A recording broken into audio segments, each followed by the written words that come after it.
میں لا سکیں۔ سب سے پہلے تو تمام عزیزوں کی خدمت میں یہ عرض کرنا چاہتا ہوں کہ ڈائری ضرور ہو، اور جو نکات آپ حضرات کے سامنے پیش کیے جائیں گے ان نکات کو اچھے سے لکھیں، کیونکہ یہ نکات ایسے ہیں جو پوری زندگی آپ کے کام آئیں گے۔ اور سب اپنے اپنے وائبریٹ کو بند کریں تاکہ کسی کو اذیت نہ ہو، اور باقی قلم ہو، ڈائری ہو۔ میں بھی کوشش کروں گا کہ جو نکات ہیں ان کو آہستہ آہستہ بیان کروں، اور جو عزیزان چاہتے ہیں اپنے لیے ریکارڈ کرنا وہ ریکارڈ بھی کر سکتے ہیں۔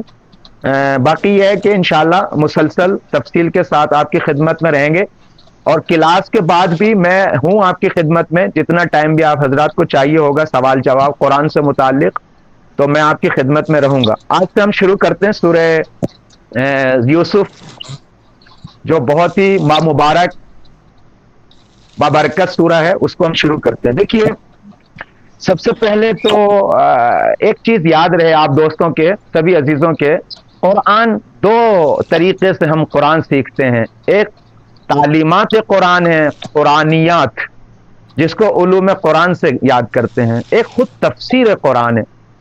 دیکھیے، ایک مرتبہ آپ قرآن کو باہر سے پہچاننا چاہتے ہیں کہ قرآن کیسی کتاب ہے، کس پر نازل ہوئی، کب نازل ہوئی، کس کے ذریعے سے نازل ہوئی، قرآن کے مراتب کیا ہیں، قرآن کے درجات کیا ہیں، قرآن کس لیے نازل ہوئی، انسان کی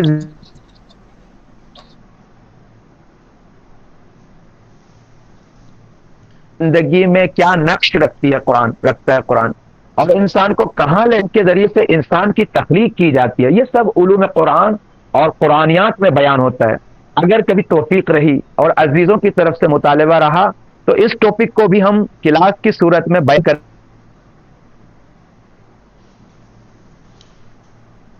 کریں گے کہ علوم قرآن اور قرآنیات بہت ضروری ہے، بہت ضروری ہے کہ قرآن کا نقش کیا ہے ہماری زندگی میں، معاشرے میں، سوسائٹی میں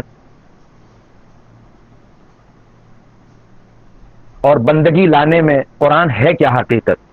باقی ہم ڈائریکٹلی وارد ہوتے ہیں تفسیر قرآن میں، پہلا حصہ چھوڑ دیتے ہیں۔ تفسیر قرآن کا مطلب یہ ہے کہ ہم قرآن کے اندر وارد ہوتے ہیں، قرآن کے مفاہیم کیا ہیں، قرآن کے معنی کیا ہیں، قرآن کے معارف کیا ہیں، قرآن نے جو مطالب بیان کیے ہیں وہ کیا ہیں، ہم ڈائریکٹلی وارد ہوتے ہیں۔ سب سے پہلے تو ہم سورہ یوسف میں، کیونکہ میں فرض یہ کر رہا ہوں کہ آج پہلی کلاس ہے، تو ہم آئیں پہلے سورہ یوسف کو پہچانیں۔ سورہ یوسف، اس سورہ کا نام یوسف ہے کیونکہ بہت ساری بات جناب یوسف کا نام آیا ہے، اور پورا سورہ جناب یوسف کے بارے میں ہے۔ بعض علماء نے کہا کہ احسن القصص بھی نام ہے سورہ یوسف کا، لیکن ایک ہی نام ہے جو علماء نے بیان کیا۔ دوسرا مسئلہ یہ ہے کہ دیکھیے، قرآن جو ہمارے پاس ابھی کتاب موجود ہے، یہ لکھا ہوا قرآن ہے جو پیغمبر کے حکم سے لکھا گیا ہے۔ ایک ترتیب ہے نزول قرآن کی، اس کے مطابق نہیں لکھا گیا ہے۔ نزول قرآن کی ترتیب کے حوالے سے سورہ یوسف 53واں سورہ ہے جو ترتیب نزول کے اعتبار سے، لیکن جو لکھا ہوا قرآن ہے ہمارے پاس ترتیب مصحف کے اعتبار سے، وہ 12واں سورہ ہے، سورہ یوسف۔ سورہ یوسف جو ہم وارد ہوئے ہیں اس سورہ کی کے مطالب میں، دیکھیے ایک تعبیر اور سن لیں، قرآن میں 3 طریقے کے سورے ہیں۔ ایک سبع طوال ہے۔ سبع طوال وہ سورے ہیں جن کی آیتیں 200 سے اوپر ہیں، ان کو سبع طوال کہتے ہیں۔ سورہ بقرہ ہے، آل عمران ہے، یہ وہ سورے ہیں جس کو سبع طوال کہتے ہیں۔ کچھ سورے ایسے ہیں جس کو معون یا معین کہتے ہیں۔ وہ سورے جو معون ہے یا معین ہے، ان سوروں کو کہا جاتا ہے جن کی آیتیں 200 کے قریب ہیں، 200 سے اوپر ہیں، ان کو کہتے ہیں معون یا معین۔ باقی اس کے علاوہ جو سورے ہیں ان کی آیتیں جو ہیں وہ اس سے کم ہیں۔ یہ وہ ہے کہ جو ہم سورہ یوسف کو پہچاننا۔ سورہ یوسف، سب سے پہلے تو یہ یاد رہے کہ جب ہم قرآن کو پہچانتے ہیں، قرآن ایک داستان کی کتاب نہیں ہے، کہانیوں کی کتاب نہیں ہے۔ قرآن وہ حقیقت ہے جس میں خداوند متعال نے ہدایت کے طور پہ نازل کیا، جس کا ہر لفظ، ہر معنی اور ہر مفہوم اس کا انسان کی ہدایت میں نقش رکھتا ہے۔ یہ آپ حضرات کے ذہنوں میں رہے۔ لہذا اللہ نے، میں انشاءاللہ بیان کروں گا اللہ نے قرآن کو صرف تلاوت کے لیے نازل نہیں کیا ہے، ثواب کے لیے نازل نہیں کیا ہے، بلکہ قرآن کو خداوند متعال نے انسان کی ہدایت کے لیے بیان کیا ہے، نازل کیا، تاکہ انسان کو ان اعلیٰ درجات تک پہنچایا جا سکے، اس قرب تک پہنچایا جا سکے جس کے لیے انسان زندگی گزارتا ہے۔ اب ہم وارد ہوتے ہیں کہ قرآن جو نازل ہوا ہے، قرآن کی آیت کہہ رہی ہے، جو سورہ یوسف، خداوند متعال نے سورہ یوسف کا آغاز کیا، الف لام را۔ دیکھیے قرآن میں اگر آپ دیکھیں گے، شروع میں اس طریقے کے حروف ملتے ہیں، الف لام میم ذالک الکتاب، الف لام را سورہ یوسف کے شروع میں۔ ان حروف کو کہتے ہیں حروف مقطعات۔ حروف مقطعات اللہ نے بہت سارے سوروں کے سامنے شروع میں رکھا ہے۔ کیوں رکھا ہے؟ دیکھیے پہلی بات تو یہ سن لیجئے کہ خداوند متعال ان حروف کے ذریعے سے قریش اور عربوں کو یہ بتانا چاہتا ہے کہ ہم نے اس قرآن کو، جو عظیم کتاب ہے، اس قرآن کو انہی حروف سے نازل کیا ہے۔ اگر تمہارے اندر ہمت ہے تو اس طریقے کی کوئی آیت، کوئی سورہ لے کر آؤ، انہی حروف سے ہم نے رکھا ہے۔ اہل تحقیق کہتے ہیں کہ جس سورے کے شروع میں یہ حروف مقطعات پائے جاتے ہیں، وہ پورے سورے کا مفہوم خداوند متعال نے اسی حروف مقطعات کے اندر رکھا ہے، لہذا اس سورے کی تفصیل جو بیان کی گئی ہے انہی حروف مقطعات کے اندر رکھا ہوا ہے۔ لیکن ہم نہیں سمجھتے کوئی معصوم ہو جس پر نازل ہوا ہے وہ اسی حروف مقطعات سے پورا قرآن سمجھتے ہیں۔ الف لام میم ذالک، الف لام میم میں پورا سورہ بقرہ کو پیغمبر اسلام اور اہل بیت سمجھتے ہیں۔ یہ حروف مقطعات ہیں کہ جن کے معنی کو معصوم جانتا ہے، لیکن لوگوں کا فائدہ، لوگوں کے لیے خداوند متعال نے اس لیے رکھا ہے تاکہ یہ بتائے کہ جس قرآن کی آپ تلاوت کرتے ہیں، اسی قرآن کو ہم نے انہی حروف سے بنایا۔ یہ تو ہو گیا یہ مسئلہ۔ دیکھیے ایک مسئلہ اور ہے کہ ہر سورے میں آپ دیکھتے ہیں کہ بسم اللہ الرحمن الرحیم رکھا ہوا ہے۔ قرآن میں 114 بار بسم اللہ الرحمن الرحیم ہے، ایک آپ حضرات یاد رکھیے گا، 114 بار، 114 سورے ہیں قرآن میں، لیکن واحد ایک سورہ ایسا ہے، سورہ توبہ، جس کے شروع میں بسم اللہ نہیں ہے۔ باقی 113 سوروں کے شروع میں اللہ نے بسم اللہ کو رکھا ہے، اور سورہ عنکبوت میں ایک دوسرے سورے میں خداوند متعال نے ایک جگہ پر تکرار کیا ہے بسم اللہ الرحمن الرحیم کو، اس لیے 114 بار ہے، لیکن سورہ توبہ کے شروع میں نہیں ہے۔ جو مطلب میں بسم اللہ کے حوالے سے بیان کرنا چاہتا ہوں وہ یہ ہے، ہمارے یہاں فقہا کہتے ہیں کہ جب آپ نماز پڑھتے ہیں اور آپ بس سورہ حمد پڑھنے کے بعد دوسرا سورہ آپ کو اختیار ہے جو سورہ آپ پڑھیں، لیکن آپ جس سورے کی نیت کر رہے ہیں پہلے آپ اس سورے کی نیت کریں گے، تب آپ بسم اللہ کو شروع کریں گے۔ لیکن اگر آپ کے ذہن میں یہ نہیں ہے کہ کون سا سورہ پڑھنا ہے اور آپ بسم اللہ پڑھ دیں اور اس کے بعد کوئی بھی سورہ آپ شروع کریں تو وہ صحیح نہیں ہے، کیونکہ آپ کو پہلے سے معین کرنا پڑے گا کہ کون سا سورہ پڑھ رہے ہیں تاکہ وہ بسم اللہ اسی سورے کا ہو۔ اس سے سمجھ میں آتا ہے کہ یہ بسم اللہ الرحمن الرحیم اگرچہ الفاظ کے اعتبار سے تمام سوروں کے سامنے ایک جیسا ہے، لیکن معانی کے اعتبار سے اور مصداق کے اعتبار سے دوسرے سوروں سے فرق کرتا ہے۔ اللہ نے اس طریقے، لہذا ہمارا فتویٰ فقہا کا ہماری فقہ میں اس طریقے سے، خداوند متعال نے اس سورے کو نازل کیا ہے، کس لیے نازل کیا ہے؟ اس لیے نازل کیا ہے تاکہ انسان کو اس کے جو سورے کے اندر مفاہیم ہیں اس کے ذریعے سے انسان کی تربیت کر سکے۔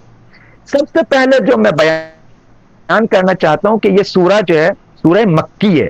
دیکھیے ہمارے پاس قرآن میں دو تعبیریں پائی جاتی ہیں، کچھ سورہ مکی ہیں، کچھ سورہ مدنی ہیں۔ سورہ مکی ان سوروں کو کہتے ہیں جو مکے میں نازل ہوئے پیغمبر اسلام کی ہجرت سے پہلے، لیکن ہجرت کے بعد جب مدینے میں آپ تشریف لے آئے، جو اس وقت سورہ نازل ان کو مدنی کہتے ہیں۔ لیکن آپ ظاہراً یہ پوچھیں گے کہ کیسے پہچانے کہ ایک سوروں کون سا مکی ہے اور کون سا مدنی ہے؟ اہل تفسیر فرماتے ہیں کہ جن سوروں میں اکثر مطالب عقائد سے متعلق ہیں، قوانین اخلاقیات سے متعلق ہیں، توحید سے متعلق ہیں، وہ سورہ مکی ہیں۔ لیکن جن سوروں میں معمولاً احکام ہیں، جزیے کے احکام ہیں، جنگ کے احکام ہیں، اس طریقے کے سورے جو ہے وہ مدنی ہوتے ہیں۔ لہذا سورہ یوسف بھی خداوند متعال نے مکے میں نازل کیا. شان نزول کیا ہے سورہ یوسف کا؟ شان نزول یہ ہے کہ پیغمبر اسلام جب مبعوث بے رسالت ہوئے مکے میں اور اپنی نبوت کا اعلان کیا، لوگوں کو توحید کی طرف دعوت دی، سعادت کی طرف دعوت دی، بندگی کی طرف دعوت دی، انسان بننے کی طرف دعوت دی. انسان انشاءاللہ پھر کبھی ٹائم ملے گا تو اس کو تفصیل سے عرض کروں گا. انسان خلقتاً انسان نہیں ہے. جو ماں کے شکم مبارک سے بچہ پیدا ہوتا ہے ابھی وہ انسان نہیں ہے، شکل انسانی رکھتا ہے. اس کے اوپر ہے کہ وہ معارف کے ذریعے سے، توحید کے ذریعے سے چاہے تو انسان بن جائے اور چاہے تو وہ جانور بن جائے. قرآن میں بہت ساری آیتیں ہیں، انشاءاللہ سورہ رحمان کی آپ تلاوت فرمائیں گے. بسم اللہ الرحمن الرحیم. الرحمن علم القرآن خلق الانسان علمہ البیان. الرحمن با رحمت ہے وہ ذات جس نے علم القرآن، قرآن کی تعلیم دی. خلق الانسان، پھر انسان خلق کیا. میری اور آپ کی سوسائٹی میں، معاشرے میں، انسانی مکتب میں پہلے بچہ پیدا ہوتا ہے، جب 5 یا 6 سال کی ایج ہو جاتی ہے پھر اس کو تعلیم دی جاتی ہے. لیکن قرآن الٹا کہہ رہا ہے کہ ہم نے پہلے تعلیم دی پھر انسان خلق کیا. اس کا مطلب کیا ہے؟ اس کا مطلب یہ ہے کہ مکتب توحید میں خلقت انسانی کا معنی دوسرا ہے.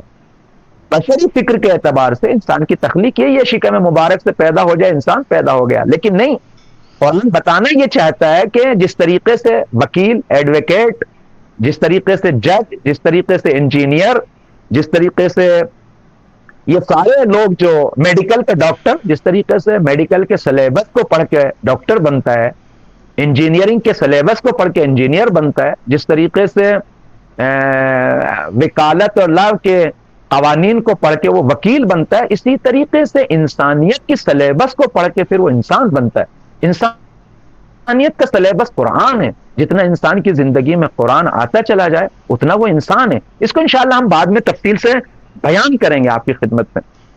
شان نزول یہ ہے کہ پیغمبر اسلام جب مکے میں مبعوث پہ رسالت ہوئے اور اپنی نبوت کا اعلان کیا تو دشمنوں نے چاروں طرف سے گھیرنا شروع کیا. جو غریب طبقہ تھا، جو پاکیزہ لوگ تھے، وہ اسلام کی طرف آئے. لیکن چاروں طرف سے جو سرمایہ دار لوگ تھے، آج بھی ایسے ہی ہوتا ہے، سرمایہ دار لوگ غریبوں کو، فقیروں کو، مظلوم کو، ضعیف کو کچلتے ہیں. مکے میں بھی ایسا ہی ہو رہا تھا. لہذا وہ ٹائم بھی آیا کہ جب پیغمبر اسلام کو شعب ابو طالب میں جانا پڑا. دیکھیے 10ویں بعثت کو جب پیغمبر اسلام بہت فشار میں آ گئے اور بہت ہی دشمنوں کی طرف سے بہت پریشر میں تھے، اسی زمانے میں جناب خدیجہ کی بھی رحلت ہو گئی اور اب جناب ابو طالب کی بھی رحلت ہو گئی. یہ دونوں شخصیتیں اسلام کی وہ بنیادی شخصیتیں تھیں جنہوں نے اسلام کی بہت مدد کی ہے، پیغمبر اسلام کی بہت مدد کی ہے. سرمایہ کے حساب سے جناب خدیجہ تھی اور بازو طاقت کے حساب سے جناب ابو طالب تھے. جب تک یہ دونوں زندہ رہے کسی کی ہمت نہیں تھی پیغمبر اسلام کی طرف دیکھیں. لہذا جب 10ویں بعثت کو جناب خدیجہ اور جناب ابو طالب کی رحلت ہو گئی اور واقعاً پیغمبر اسلام اور تھوڑے سے مسلمان تھے آپ کے ساتھی بہت ہی تنگ تھے، پریشان تھے، چاروں طرف سے گرفتار تھے، تب اللہ نے اپنے رسول کی دلداری کے لیے، تسلی دینے کے لیے سورہ یوسف کو نازل کیا. سورہ یوسف کے نازل کرنے کا مقصد پیغمبر اسلام پہ یہ تھا تاکہ پیغمبر کو یہ فرمائیں، یہ بتائیں کہ دیکھو اپنوں کی طرف سے جب پریشر میں آ جاتا آپ گھبراؤ نہیں، ہم ولایت رکھتے ہیں، ہم قدرت لامحدود رکھتے ہیں.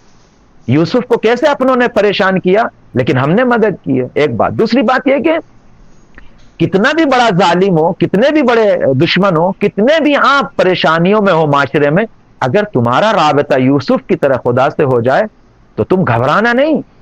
ہم ہر جگہ پہ موجود ہیں، ہماری قدرت لازوال ہے، خدا لامحدود ہے، اس کی قدرت لامحدود ہے. اور جتنی ماں اپنے بچے سے محبت کرتی ہے، بہرحال ماں مخلوق ہے، جب مخلوق ہوتے ہوئے اپنے بچے سے ماں اتنی محبت کرتی ہے تو خداوند متعال تو ماں کا خالق ہے، وہ اپنے بندے سے کتنی محبت کرے گا. لہذا وہ بھائی جو انسان کے لیے بازو بنتے ہیں، ڈھارس بنتے ہیں، مددگار بنتے ہیں، حوصلے کا سبب بنتے ہیں، وہ بھائی یوسف پر ظلم کرنے لگے ہیں لیکن ہم نے ان کو نجات دی ہے. پیغمبر اسلام کو یہی، امت مسلمہ کو یہی بتا رہے ہیں کہ ہم مدد کرنے والے. اور ایک مسئلہ یہ بھی تھا کہ جو بہرحال شروع کے مسلمان تھے، ان کا ایمان اتنا ابھی مضبوط نہیں تھا، یہ مانیے آپ، تاکہ وہ نا امید نہ ہو سورہ یوسف کو نازل کیا، کہا دیکھو میرا بندہ کنویں میں ڈالا گیا، بازار میں بیچا گیا، ظلم کیے گئے، غلام رہے، زندان میں رہے، لیکن نا امید نہیں ہوئے۔ جب وہ نا امید نہیں ہوئے، ہم نے اس کو عزیز بنایا ہے۔ کسی بھی حال میں آپ نا امید نہیں ہوں گے۔ تو لہذا شان نزول یہ ہے کہ مکے میں پیغمبر اسلام پر سورہ یوسف کو نازل کر کے پیغمبر اسلام کی تسلی دی ہے، ڈھارس دی ہے کہ دیکھو ہم نے اس طریقے سے اپنے بندوں کی نصرت کی ہے، ایسے اپنے بندوں کی مدد کی ہے۔ لہذا قرآن اللہ نے مدد کرنے کے لیے سورہ یوسف کو مکے میں نازل کیا۔ یہ ہو گیا یہ مطلب۔ اب جو مطلب میں بیان کرنا چاہتا ہوں کہ کیا حاصل کریں اس قرآن سے، میری بات کو سنیے۔ دیکھیے قرآن میں اسی سورے میں دو جگہ ایک تعبیر نازل بیان کی ہے، وہ یہ ہے کہ لقد کان فی یوسف و اخوتہ آیات للسائلین، لقد کان فی قصصہم عبرۃ لأولی الالباب۔ کہہ رہے کہ ہم نے سورہ یوسف کو نازل اس لیے کیا ہے تاکہ اس میں عبرت پائیں، لوگ مومنین عبرت پائیں۔ عبرت عبرہ سے بنایا گیا ہے، عبرہ جاری ہونے کو کہتے ہیں، عبور کرنے کو کہتے ہیں۔ دیکھیے آنسوؤں کو بھی عبرہ کہتے ہیں، چونکہ آنسو آنکھ سے گزر کے رخسار سے ہوتے ہوئے گرتے ہیں تو گزرتے ہیں، ان کو عبرہ کہتے ہیں۔ امام حسین کے بارے میں جو عبرہ تعبیر لاتے ہیں، عبرہ عبرت سے لیا گیا، یعنی عبور کرنا، عبرت لینا۔ سورہ یوسف کو اللہ نے کیا فرمایا؟ لقد کان فی یوسف و اخوتہ آیات للسائلین۔ یہ تو شروع میں ہے، آخر میں لقد کان فی قصصہم عبرۃ لأولی الالباب۔ ہم نے انبیاء کے قصوں میں عبرت رکھی ہے صاحبان لب کے لیے، اولی الالباب کی تعبیر لے کر۔ دیکھیے اولی الالباب انسان دو طریقے کے ہوتے ہیں۔ کچھ انسان ایسے ہوتے ہیں جو سادے ہوتے ہیں، سادی تعلیمات پڑھتے ہیں، ظاہر ہے اسی ظاہر پر عمل کرتے ہیں، اتنا ہی وہ زندگی گزار پاتے ہیں۔ لیکن بہت سارے کچھ لوگ ایسے ہوتے ہیں جو اولی الالباب ہوتے ہیں، صاحب لب ہوتے ہیں۔ صاحب لب یعنی اہل باطن ہوتے ہیں، یعنی عبرہ یعنی عبرت لینا، نہیں ظاہر سے باطن کی طرف جانا ہے، ظاہر سے حقیقت کی طرف جانا ہے، جسم پہ پوسٹ پہ کھال پہ نہیں رکنا ہے، بلکہ حقیقت کی طرف جانا ہے۔ ظاہر سے انسان ظاہر کو دیکھ کر باطن کی طرف جائے، اپنے ظاہر کو دیکھ کے باطن اپنی حقیقت کو پہچانے۔ قرآن حقیقت پہچانوانا چاہتا ہے، میری حقیقت کیا ہے۔ حقیقت جب تک انسان اپنی حقیقت کو تلاش نہیں کرے گا، اور انسان کے لیے بہترین مشعل راہ یہی قصص انبیاء ہیں کہ اس کے ظاہر سے باطن کی طرف جائیں، آپ حقائق کو پہچانیں، حقیقت کو پہچانیں۔ اے انسان تو ظاہر دنیا پہ مت رک، ظاہری دنیا کی رنگینیوں پہ مت رک، یہ دیکھ کے اس کا خالق کون ہے، وہ ہمیں کہاں لے جانا چاہتا ہے۔ جو انسان ظاہری رنگینیوں کو دیکھ کر اسی پہ رک جاتا ہے، وہ سعادت نہیں پاتا ہے، اس کی بندگی اتنی کمال تک نہیں پہنچتی ہے۔ لہذا انسان کو صاحب لب ہونا چاہیے، صاحب عقل ہونا چاہیے، صاحب فکر ہونا چاہیے۔ پھر ہم وارد ہوتے ہیں قرآن میں الف لام لا را تلک آیات کتاب المبین، حروف مقطعات ہیں۔ پھر اس کے بعد فرمایا کہ تلک، میری بات کو سنیے، عربی گرامر میں کچھ اشارے، جیسے اردو میں بھی کچھ اشارے دور کے لیے ہوتے ہیں، کہتے ہیں وہ، کچھ اشارے نزدیک کے لیے ہوتے ہیں، کہتے ہیں یہ۔ عربی میں جو نزدیک کے لیے اشارہ ہوتا ہے اس کو حاذا کی تعبیر لاتے ہیں۔ حاذا مذکر کے لیے ہے اور حاذہی مؤنث کے لیے ہے، جینٹس کے لیے حاذا ہے، لیڈیز کے لیے جینٹس وہ حاذہی بولا جاتا ہے۔ لیکن دور کے لیے ذالکا اور تلکا بولا جاتا ہے، جیسے قرآن کے شروع میں الف لام میم ذالک الکتاب، یہ وہ کتاب ہے، یا مثلا یہ ذالکا مذکر کے لیے دور کے لیے، تلکا مؤنث کے لیے دور کے لیے، یعنی لیڈیز کے لیے بولا جاتا ہے وہ، مثلا لیڈیز کا لفظ لا رہا ہوں، یعنی مؤنث کے لیے بولا جاتا ہے وہ۔ شروع قرآن میں بھی یہی بیان کیا الف لام میم ذالک الکتاب، یا سورہ یوسف میں کہا تلکا، وہ قرآن ہے، وہ کتاب ہے۔ درحالی کی دوسری جگہ پہ قرآن نے فرمایا ان ھذا القرآن، یہ قرآن ہے۔ یہ ہے کیا؟ یہ ہے کیا؟ یا مثلا یہ ہے کیا کہ یہاں پہ ایسے کہہ رہے ہیں یا مثلا کہتا ہے انہو لقرآن کریم فی کتاب مکنون لا یمسہ الا المطہرون. دقت کریں، یہ جو دو تعبیریں قرآن میں لائی گئی ہیں، حاذا بھی اور ذاکا بھی یا تلکا بھی، حاذا یہ قرآن، ذاکا یا تلکا وہ کتاب یا وہ قرآن. دیکھیے اس سے یہ سمجھ میں آتا ہے کہ قرآن جو نازل ہوا ہے اللہ کی طرف سے، یہ جو نزول ہے، انزال ہے، تنزیل ہے. دیکھیے آپ غور کیجئے گا، نازل ہونا، نازل کرنا، یہ نازل کیا ہے؟ اس میں یہ تو مانیے کہ نازل اوپر سے نیچے نازل ہونا. ایک انسان چھت پہ اوپر سے نیچے آ گیا، نزول کیا ہے. بارش کے قطرے پانی بادلوں میں اوپر سے نیچے آ گیا. لیکن یہ نزول دو طریقے کا ہے عزیزان، اس پہ غور کیجئے گا. اور یہ اس میں بہت سارے نکات پائے جاتے ہیں انسان کی ہدایت کے لیے اور قرآن کو سمجھنے کے لیے اور اپنی حقیقت کو بھی پہچاننے کے لیے. میں اس کی طرف اشارہ کرنا چاہتا ہوں. اس میں تو کوئی شک نہیں ہے جو قرآن ہمارے ہاتھوں میں ہے یہ اللہ کا علم ہے، اللہ کی کتاب ہے. اللہ نے اس کو اوپر سے نازل کیا. تو نزول دو طریقے کا ہوتا ہے. ایک نزول اس کو کہتے ہیں کہ ایک چیز جب اوپر ہوتی ہے تو نیچے نہیں ہوتی جب تک وہ اوپر ہے، اور جب اوپر سے نیچے آ جائے تو اب وہ اوپر نہیں ہے، اوپر کی جگہ خالی کر دی ہے. مثلا انسان جب تک چھت پہ ہے تو نیچے نہیں ہے، اور جب وہ اوپر سے نیچے آ گیا ہے تو اب وہ اوپر نہیں ہے، اوپر سے جگہ خالی ہو گئی، اب نیچے ہے. اس کو کہتے ہیں نزول تجافی. یا بارش کا پانی جب تک بادلوں میں ہے تو نیچے نہیں ہے، جب بادلوں سے پانی نیچے آ جائے تو اب وہ پانی اوپر نہیں ہے، نیچے آ گیا ہے. اس کو کہتے ہیں نزول بالتجافی، تجافین، تجافی یعنی خالی کرنا. یہ نازل ہوا ہے اوپر سے لیکن اوپر کی جگہ خالی ہو گئی ہے. لیکن ایک نزول کا معنی یہ ہے کہ جب اوپر سے نیچے آئے تو اوپر کی جگہ خالی نہ کرے. اس کو کہتے ہیں نزول بالتجلی. توجہ کیجئے گا آپ لوگ، نزول بالتجلی یا نزول تجلی. نزول تجلی یعنی اوپر سے جب نازل ہوا تو اوپر کی جگہ خالی نہیں ہے، وہ حقیقت اوپر بھی ہے اور نیچے بھی جلوہ گر ہوئی ہے، نیچے بھی آئی ہے. مطلب مثال دوں میں اس کو سمجھانے کے لیے، ایک خوبصورت مثال دے رہا ہوں.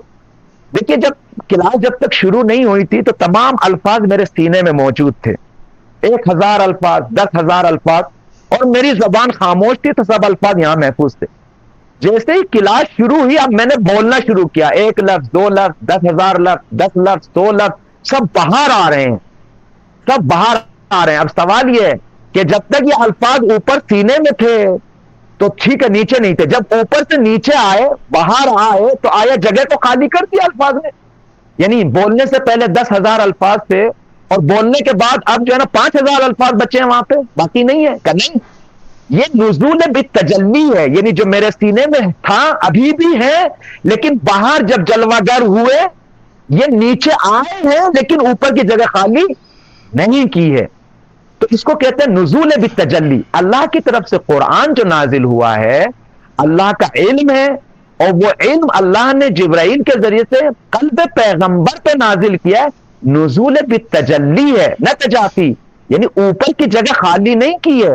اوپر محفوظ ہے قرآن کی حقیقت لیکن ہر عالم سے گزرتے ہوئے یہاں ہمارے سامنے الفاظ کی شکل میں ظاہر ہو گیا یہ قرآن. تو اس کا مطلب یہ ہے کہ یہ قرآن جو ہمارے پاس ہے ایک اس رسی کی طرح ہے کہ اوپر سے لٹکی ہوئی ہے. غور کیجئے گا، لہذا روایات میں آیا ہے قرآن حبل ممدود ہے.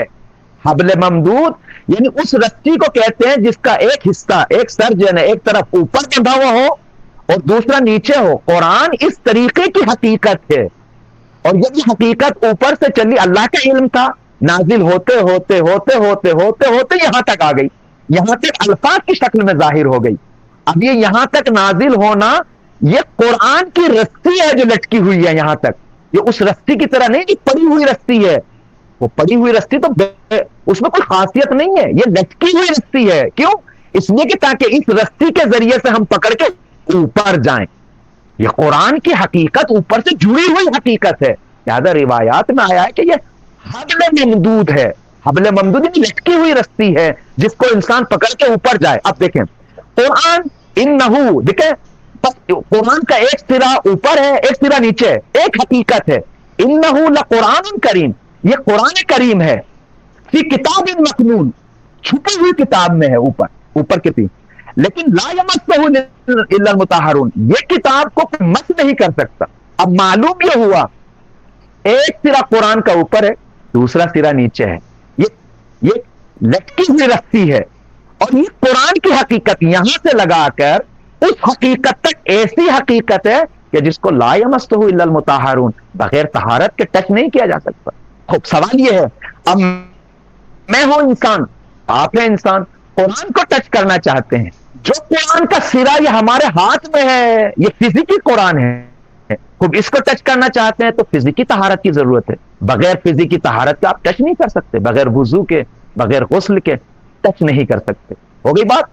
لیکن اگر آپ حقیقت قرآن کو ٹچ کرنا چاہتے ہیں تو آپ اس حقیقت کو فزیکی بدن سے تو نہیں ٹچ کریں گے، اپنی روح کے ذریعے سے ٹچ کریں گے، قلب کے ذریعے سے ٹچ کریں گے، اپنی حقیقت کے ذریعے سے ٹچ کرنا۔ دیکھیے قرآن کو، اس فزیکی قرآن کو ٹچ کرنا ہاتھوں کے ذریعے، فزیکی بدن کے ذریعے سے ہے، تو بدن فزیکی آپ کا پاکیزہ ہونا چاہیے۔ لیکن اگر آپ حقیقت قرآن کو ٹچ کرنا چاہتے ہیں، آپ کی روح قرآن سے مس ہونا چاہتی ہے، اپنے وجود میں ڈھالنا چاہتی ہے، لا یمسہ الا المطہرون، جب تک روح پاکیزہ نہیں ہوگی قرآن کا پیغام نہیں لے سکتے، قرآن کا میسج نہیں لے سکتے، قرآن کا فرمان نہیں لے سکتے، قرآن سے ٹچ نہیں ہو سکتے۔ کیسے اپنی روح کو ہم پاکیزہ کریں؟ کیسے پاکیزہ کریں؟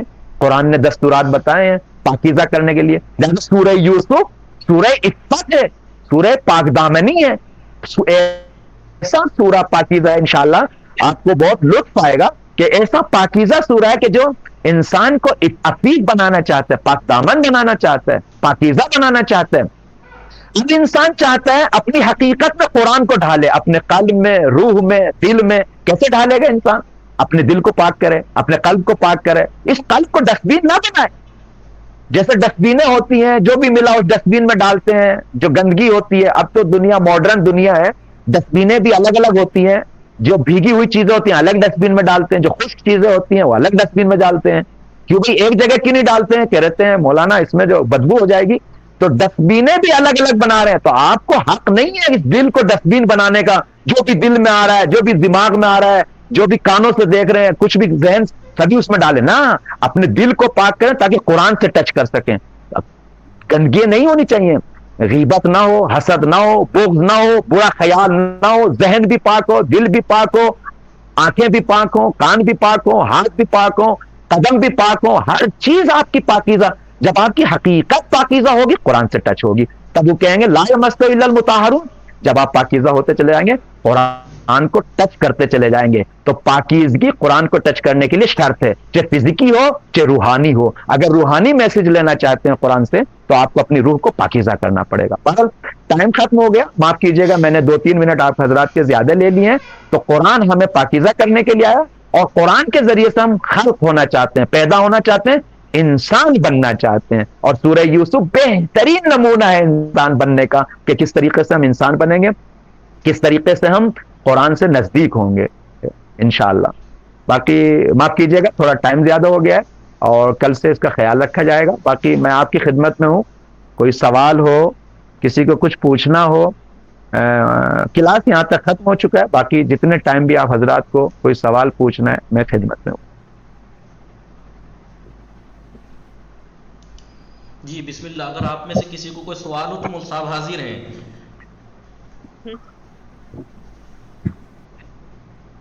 جی بولیے۔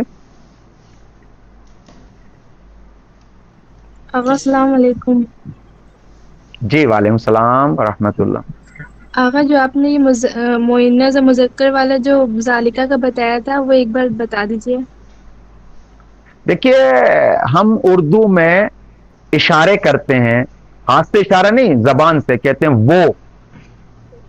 اب وہ بھی دو طریقے کا ہوتا ہے، ایک مذکر ہوتا ہے، ایک مؤنث ہوتا ہے۔ ایک مرتبہ اشارہ کرتے ہیں یہ بھی مذکر بھی ہوتا ہے اور مؤنث بھی ہوتا ہے۔ تو عربی گرامر میں اگر یہ مذکر کے لیے ہے تو حاضہ کہتے ہیں، یہ جو پاس کی طرف اشارہ ہوتا ہے۔ مثلا حضرت علی کو غدیر میں حضرت پیغمبر اسلام نے ہاتھوں پہ اٹھا کہا تھا کہ من کنت مولا فہذا علی مولا، یہ علی مولا ہے۔ تو یہ نزدیک کی طرف اشارہ ہے مذکر کے لیے۔ مؤنث کے لیے حاذہ ہی بولا جاتا ہے، حاذہ ہی یہ۔ لیکن اگر دور کی طرف اشارہ ہو تو اگر مذکر کی طرف اشارہ ہے تو ذاکا اور ذالکا بولا جاتا ہے. ذالکا وہ، جیسے الف لام میم ذالک الکتاب، اس کی دور کی طرف اشارہ ہے، اور مذکر کی طرف. اور مؤنث کی طرف اشارہ ہوتا ہے تو تلکا سے ہوتا ہے، یعنی وہ مؤنث کی طرف اشارہ ہوتا ہے. سر عبرت کا میننگ پوچھا ہے کسی نے، وہ بھی بتائیے. میسج کیا؟ عبرت کا معنی ہوتا ہے ایک چیز سے دوسری چیز کی طرف عبور کرنا، گزرنا، ایک چیز سے دوسری طرف جانا. دیکھیے ہم ظاہر سے باطن کی طرف جائیں، ہم خطاؤں سے اچھائی کی طرف جائیں قرآن سیکھ کے، ہم جھوٹ سے سچ کی طرف جائیں، ہم چھلکے سے گوہر کی طرف جائیں، ہم ظاہر سے باطن کی طرف جائیں. عبرت اس کو کہتے ہیں. بات سمجھ میں آ رہی ہے؟ ہم جو ہیں ان داستانوں پہ نہ رکے، ظاہری قصوں پہ، قرآن کے جو انبیاء کے قصے ہیں ان کے ظاہر کو دیکھ کے ان کے باطن کی طرف جائیں. وہ جو قوانین اس میں بیان کیے اللہ نے، وہ جو سنتیں رکھی ہیں اللہ نے اپنی، وہ جو ہدایت کے راستے رکھے ہیں، حقیقت کی طرف جائیں، ظاہر پہ نہ رکیں، گوہر کی طرف جائیں، یعنی عبور کریں ظاہر سے باطن کی طرف، خطا سے ثواب اچھائی کی طرف، برائیوں سے اچھائیوں کی طرف عبور کریں، ظاہر سے باطن، چھلکے سے گوہر کی طرف، کھال سے حقیقت کی طرف. تو ظاہر پہ فقط نہ رکیں، اہل عقل بنے تاکہ باطن کو سمجھیں. السلام علیکم آقا. جی آپ وعلیکم نے کہا السلام. کہ وہ قرآن شریف لٹکتی ہوئی رسی ہے، اس سے کیا مطلب ہے؟ اس سے کیا مراد ہے؟ مطلب دیکھیے لٹکی ہوئی رسی روایت میں آیا کہ قرآن ایک حبل ممدود ہے. حبل ممدود اس رسی کو کہتے ہیں جیسے آپ اوپر درخت سے باندھ دیتے ہیں کسی چیز سے، وہ نیچے تک لٹکی رہتی ہے، اس کو کہتے ہیں رسی. حبل یعنی رسی، ممدود یعنی لٹکی ہوئی. قرآن بھی ایک ایسی حقیقت ہے کہ جس کا ایک سرا اللہ کا علم ہے، وہاں سے شروع ہوا، نازل ہوتے ہوتے یہاں آیا، یہاں تک آ گیا. صحیح ہے؟ یہ حبل ممدود ہے، ایک لٹکی ہوئی رسی کی طرح ہے، یعنی ایک ایسی حقیقت ہے جو وہاں سے یہاں تک ہے. اب میں اس ظاہر سے باطن قرآن تک جاؤں گا. اسی ظاہر قرآن کا باطن ہے، باطن کا باطن ہے، باطن کا باطن ہے، باطن کا اللہ تک آپ پہنچے. تو کہہ رہے اسی قرآن جو ظاہری آپ فزیکی قرآن آپ کے پاس ہے، اسی سے آپ اپنے سفر کو شروع کریں، آہستہ آہستہ اسی کی حقیقت سے اپنے آپ کو ٹچ کرتے رہیں. یہاں ظاہری فزیکی قرآن کو فزیکی قرآن سے، لیکن باطن قرآن کو اپنی روح سے ٹچ کرتے رہیں، ٹچ کرتے رہیں، اوپر جاتے رہیں، قرآن پر عمل کرتے رہیں، اوپر جاتے رہیں، قرآن پر عمل کرتے رہیں، اوپر جاتے رہیں، اسی رسی کے ذریعے، اسی قرآن کے ذریعے سے. جی، تو اس سے آشنائی جی ضروری ہے. جتنا ہم پڑھیں گے، جتنا سمجھیں گے اس کو، اتنا ہی جو ہے جی ہاں اس سے علم حاصل، اس کو مطلب اوپر معنویت کی طرف جائیں گے. بالکل بالکل بالکل ایسے ہی انشاءاللہ لعلکم تعقلون میں انشاءاللہ ہم پہنچیں گے تو وہاں عرض کریں گے کہ کس طریقے سے انسان کو سیکھ کر قرآن کو رکتا نہیں ہے، بلکہ اپنی جی عمل میں بھی لاتا ہے، اپنی روح کو بھی بلند کرتا ہے. چونکہ روح بھی بلند ہو اور روح کو بلند کرنے کے لیے عمل کی ضرورت ہے. لہذا قرآن فقط جی سیکھنا کافی نہیں ہے، بلکہ اس کو اپنی زندگی میں ڈھالنا، اپنی روح کو حقیقت کو بلند کرنا اور رفعتوں کی طرف لے جانا قرآن کے ذریعے سے. ہر قدم پہ قرآن ہادی ہے، ہر قدم پہ نور ہے. انشاءاللہ ہم کل سے شروع کر دیں گے. قرآن حقیقت نوری ہے، نور ہے، نور ہے یعنی آپ جی کو راستہ دکھاتا ہے. جی جی جی، بہت شکریہ. آغا السلام علیکم. سلامت. وعلیکم السلام ورحمۃ اللہ. آغا آپ نے جو نزول کے 2 طریقے بیان کیے، اس میں پہلا طریقہ ایک بار آپ بیان کر دیجئے. دیکھیں ایک نزول کا معنی پہلا سادہ وہی جو مادی اور فزیکی چیزیں ہوتی ہیں، جو فزیکی چیزیں ہوتی ہیں جب اوپر ہوتی ہیں تو نیچے نہیں ہوتی ہیں. جیسے ایک چیز چھت پہ ہے تو نیچے نہیں ہے، اور جب چھت سے نیچے آ جائے تو پھر اوپر نہیں ہے. فزیکی چیزیں ایسی ہوتی ہیں. مطلب کہ وہ ایک ہی جگہ پر ہوتی ہے. نہیں جب وہ اوپر، دیکھیے فزیکی چیزیں ایسے ہوتی ہیں جب اوپر ہوتی ہے تو نیچے نہیں ہے نا. جب چھت پہ کوئی جی چیز جی رکھی ہے تو نیچے نہیں ہے. جی، جب وہ چھت سے نیچے آ جائے تو اوپر نہیں ہے. یہ تو مانو گی. ٹھیک ہے. السلام علیکم آغا. نہیں رک جائیں ان کا جواب پورا ہو جائے. فزیکی چیزوں کی خاصیت یہ ہے کہ جب اوپر ہوتی ہیں تو نیچے نہیں ہوتی، اور جب اوپر سے نیچے آ جائیں تو پھر اوپر نہیں ہے. جیسے بادلوں سے پانی، جب تک بادلوں میں پانی ہے تو نیچے نہیں ہے زمین پہ، لیکن جب بادلوں سے پانی زمین پہ گر جاتا ہے تو بادل میں پانی نہیں ہے. یہ فزیکی چیزوں کی خاصیت ہے. لیکن قرآن اس طریقے سے نہیں ہے. قرآن ایک معنوی حقیقت ہے. قرآن جب اوپر سے چلا نازل ہوتا ہوا نیچے آیا تو اوپر بھی ہے نیچے بھی ہے, ایک لٹکی ہوئی رسی کی طرح ہے. یعنی اوپر سے جب چلا تو اس کی حقیقت خالی نہیں ہے, وہاں سے خالی یعنی اوپر بھی ہے نیچے بھی ہے, ایک سرا اس کا یہاں ہے ایک سرا وہاں ہے. لہذا اس سرے سے پکڑ کے ہمیں اوپر جانا ہے, اسی قرآن پر عمل کر کے اوپر جانا ہے. جی جی آگے. اگر اس کا جی نام وعلیکم کیا السلام. ہے نزول؟ جی اس کا نام بتائیے نزول. یہ جو اوپر سے نیچے کی طرف آ رہا ہے اس نزول کا نام. دیکھیں جو فزیکی چیزوں میں نزول بولا جاتا ہے, جو فزیکی چیزوں میں نزول بولا جاتا ہے اس کو نزول تجافی کہتے ہیں. تجافی یعنی جگہ کا خالی کرنا.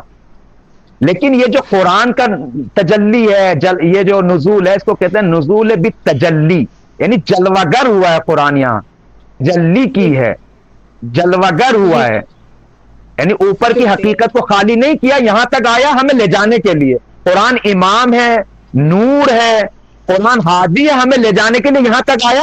اور کہاں لے جانا چاہتے ہیں؟ اس قرآن سے اس قرآن تک پہنچنا ہے ہمیں, اس قرآن سے اس قرآن تک پہنچنا ہے.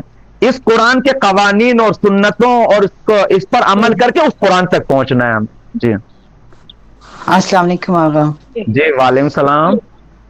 آغا میرے 2-3 سوال ہیں, میں شارٹ کر کے میں بتاؤں گی. ایک تو یہ کہ ابھی ہم آپ کے سن رہے ہیں آپ لوگوں کی وائس وغیرہ اس طرح کی تفسیر وغیرہ, تو یہ قرآن تو ابھی تک نازل ہوئے 1400 سال ہو گئے میرے خیال ہے, اتنا ٹائم ہو گیا.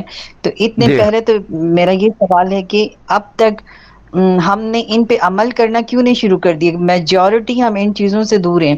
اور دوسری بات یہ ہے کہ اب اہل بیت سے بھی اب لوگوں کو دور کر دیا گیا ہے. اور تیسری بات یہ کہ یہ قرآن کتنے ٹائم میں نازل ہوا؟ مطلب کہتے ہیں کہ مطلب ایک تو کہتے اتنے ٹائم میں آیا, کتنے ٹائم میں آیا, اور کوئی کہتے ہیں دو دفعہ ایک دفعہ آسمان پہ اترا تھا پھر, اور دوسرے ٹائم پہ پھر اس کے بعد موجود ہوتا رہا ہے. تو یہ مجھے 2-3 سوالوں کے جواب, اور بھی سوالات ہیں, میں ٹائم پہ ویسٹ نہیں کرنا چاہ رہی آپ کا. دیکھیے جو میں نے قرآن کی ایک آیت کی تلاوت کی تھی آپ حضرات کے سامنے, چونکہ ٹائم نہیں ملا, ٹائم ختم ہو گیا ہے, وہ یہ ہے کہ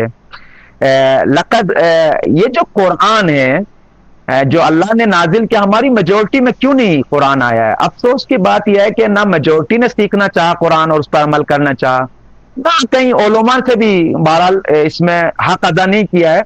ہم نے انبیاء کی سیرتوں کو جو قرآن میں بیان کیے گئے ہیں ایک داستان کے طور پہ سمجھا ہے, ایک قصوں کے طور پہ, ایک کہانیوں کے طور پہ, درحالی کہ انبیاء کی زندگی کو خداوند متعال نے ایک حقیقی زندگی بنا کے پیش کیا ہے. اگر میری زندگی یوسف کی طرح ہو جائے, آپ کی زندگی جناب یعقوب کی طرح ہو جائے, فلاں کی زندگی فلاں نبی کی طرح ہو جائے, ہم قرآن سے دور ہیں, اسی لیے معاشرے میں مشکلات ہو رہی ہیں. ہم قرآن کا دامن نہیں تھاما ہم نے, اس لیے معاشرے میں میجورٹی اسی لیے مصیبت میں ہے چونکہ قرآن سے دور ہے.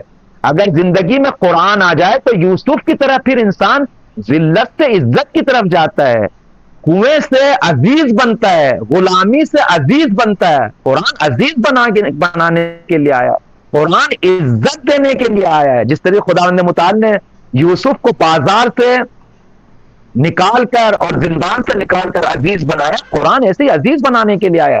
ہماری میجورٹی افسوس کی بات ہے کہ تعلیمات قرآن, تفسیر قرآن, مفاہیم قرآن اور ان چیزوں سے دور ہے, اس وجہ سے مصیبت میں مبتلا ہے.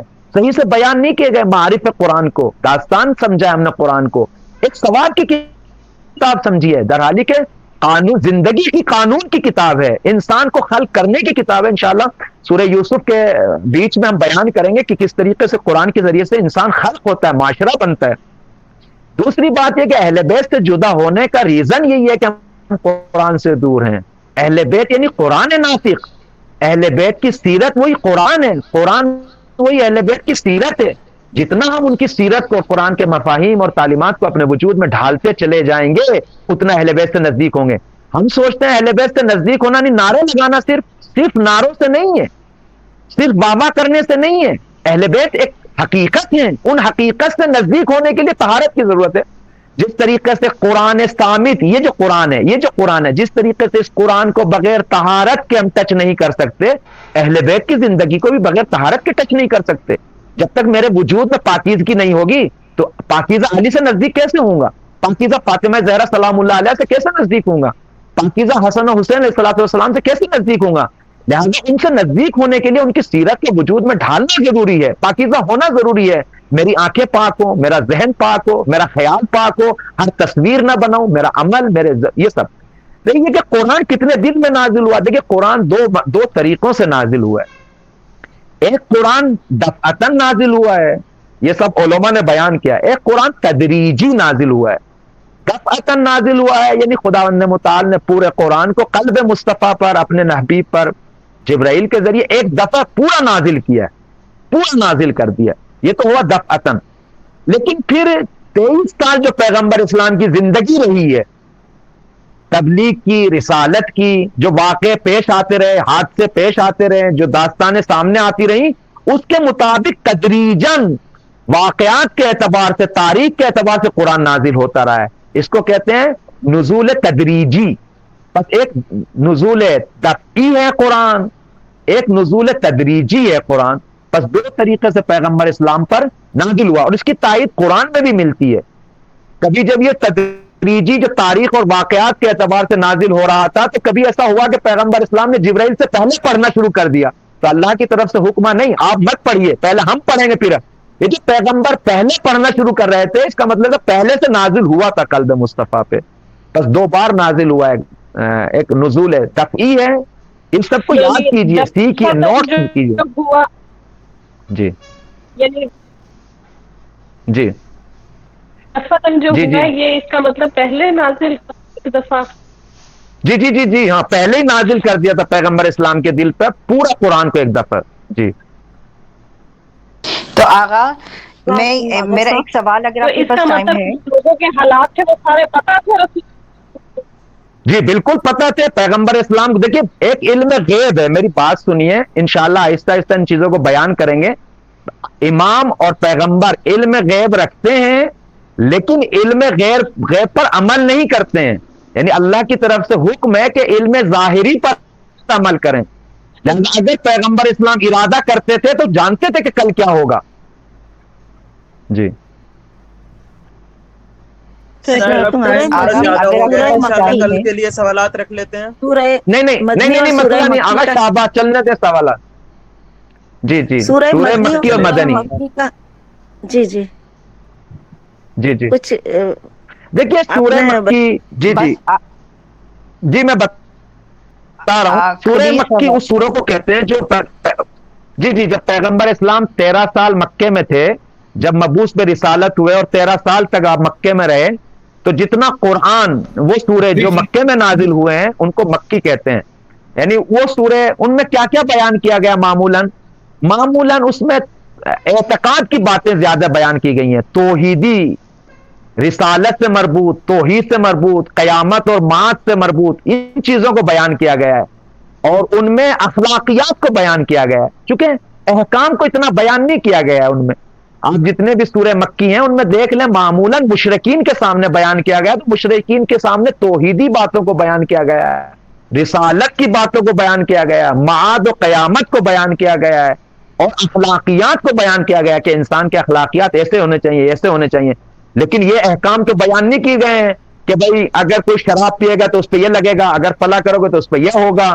احکام مدنی سوروں میں بیان کیے گئے ہیں. اکثر احکام جو ہیں وہ مدنی سوروں میں ہیں.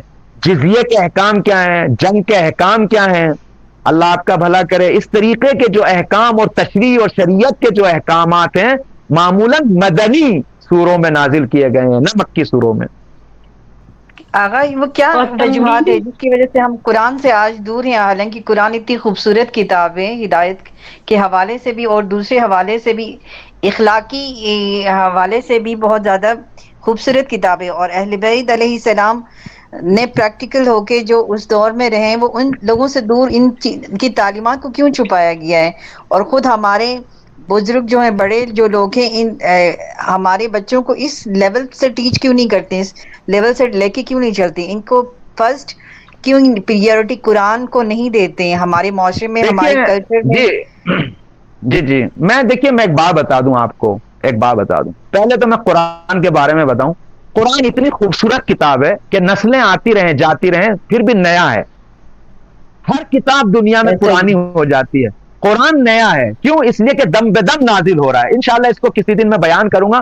لہجہ بے لہجہ حقیقتیں یہاں ظاہر ہو رہی ہیں. قرآن زندہ ہے، قرآن مردہ کتاب نہیں ہے، زندہ کتاب ہے. انشاءاللہ اس کو بھی بیان کریں گے ہم کہ قرآن بولتی کتاب ہے، زندہ کتاب ہے.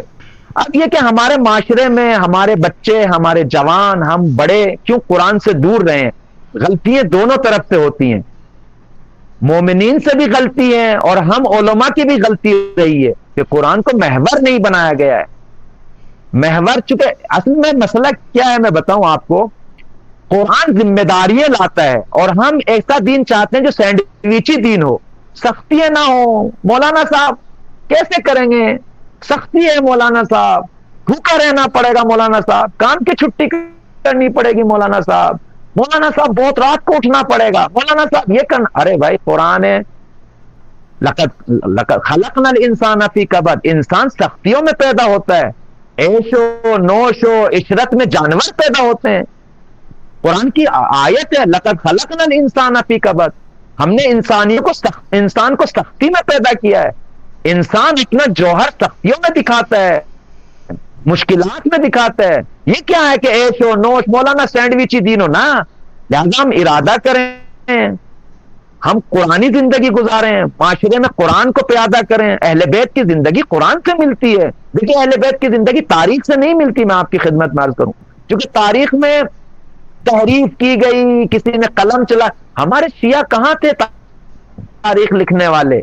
شیعہ تو ویسے ہی بیچارے چھپتے پھرتے تھے سلطانوں کی طرف سے، بادشاہوں کی طرف سے، ظالموں کی طرف سے. تاریخ میں جو کچھ آ گیا ہے آ گیا ہے. اصلی قرآن زندگی اہل بیت علیہم الصلوۃ والسلام کی قرآن ہے، مجسم قرآن ہے. اہل بیت، اہل بیت کا بولنا قرآنی ہے، اہل بیت کا سننا قرآنی ہے، اہل بیت کا اٹھنا بیٹھنا قرآنی ہے، اہل بیت کی سیرت قرآنی ہے. تو پوری کتاب میرے سامنے کھلی کتاب ہے. اور قرآن کہتا ہے جھوٹ مت بولو، ہم جھوٹ بولتے ہیں. قرآن کہتا ہے کسی کو بھی ستاؤ، ہم ستاتے ہیں. قرآن کہتا ہے یتیموں کی مدد کرو، ہم سے. قرآن کہتا ہے یہ کرو وہ کرو. قرآن کہتا ہے رات کو اٹھو 2 رکعت نماز پڑھو. قرآن کہتا ہے خدا پہ توکل کرو، ہم ادھر ادھر توکل کرتے ہیں. خدا کہتا ہے کہ ساری عزتیں اللہ کے پاس ہیں، ہم ادھر ادھر جا کے سلامی دیتے ہیں. یہ کیا کون سی زندگی ہے؟ ہم اپنے امور کو فلاں کو سپورٹ کرتے ہیں، وہ ہمارے بڑے ہیں، وہ فلاں ہیں، وہ رئیس ہے، وہ وکیل ہے، وہ ایم ایل اے ہے، وہ ایم پی ہے. او بھائی سب کچھ خدا ہے. آپ یوسف کی طرح خدا سے جڑ جائیے، پھر دیکھیں خدا عزیز بناتا ہے یا نہیں. جی آغا آپ یوسف بنے. جی ہاں جی آغا اپنے 3 آیتوں کی بتائیے